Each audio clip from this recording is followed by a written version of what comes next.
உதகை அருகே மசனகுடி பகுதியில் காட்டு யானை தாக்கி மணி என்பவர் சம்பவ இடத்திலேயே பரிதாபமாக உயிரிழந்தார்.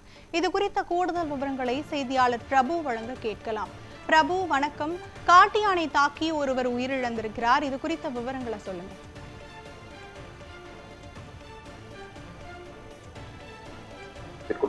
வெளிமண்டல வனப்பகுதியில் உள்ளது மசனகுடி கிராமம். இந்த கிராமத்தை சேர்ந்த மணி தனது குடும்பத்துடன் மசனகுடி பகுதியில் வசித்து வரும் இவர் கூலி வேலை செய்து வந்துள்ளார். இந்த நிலையில் இன்று அதிகாலை தனது வீட்டிலிருந்து மசனகுடி பகுதியில் உள்ள டீ கடைக்கு வந்து சென்ற போது வனப்பகுதியில் இருந்து வெளியேறி சாலையில் உலா வந்த காட்டு யானை தாக்கியதில் அவர் சம்பவ இடத்திலேயே பரிதாபமாக உயிரிழந்தார். இந்த நிலையில் இதனை அறிந்த அப்பகுதி மக்கள் உடனடியாக வனத்துறையினருக்கு தகவல் அளித்துள்ளனர். பின்னர் பொதுமக்கள் அளித்த தகவலின் அடிப்படையில் சம்பவ இடத்திற்கு வந்த வனத்துறையினர் காட்டு யானையை விரட்டி உயிரிழந்த மனிதனின் உடலை வந்து பிரேத பரிசோதனைக்காக உதகை அரசு மருத்துவமனை மருத்துவக் கல்லூரிக்கு கொண்டு சென்றனர்.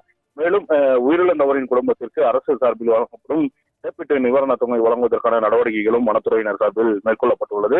இந்த நிலையில் காட்டு யானை தாக்கி கூலி தொழிலாளி உயிரிழந்த சம்பவம் அவரது குடும்பத்தினர் மற்றும் அப்பகுதி மக்களிடையே பெரும் சோகத்தையானது ஏற்படுத்தியுள்ள நிலையில் குடியிருப்புகள் மற்றும் கிராமப்புற சாலையை ஒட்டி அமைந்துள்ள புதர் பகுதிகளை அகற்றும் பணியில் வனத்துறையினர் காவல்துறையினர் வந்து தீவிரமாக ஈடுபட்டு வருகின்றனர். விவரங்களுக்கு நன்றி பிரபு.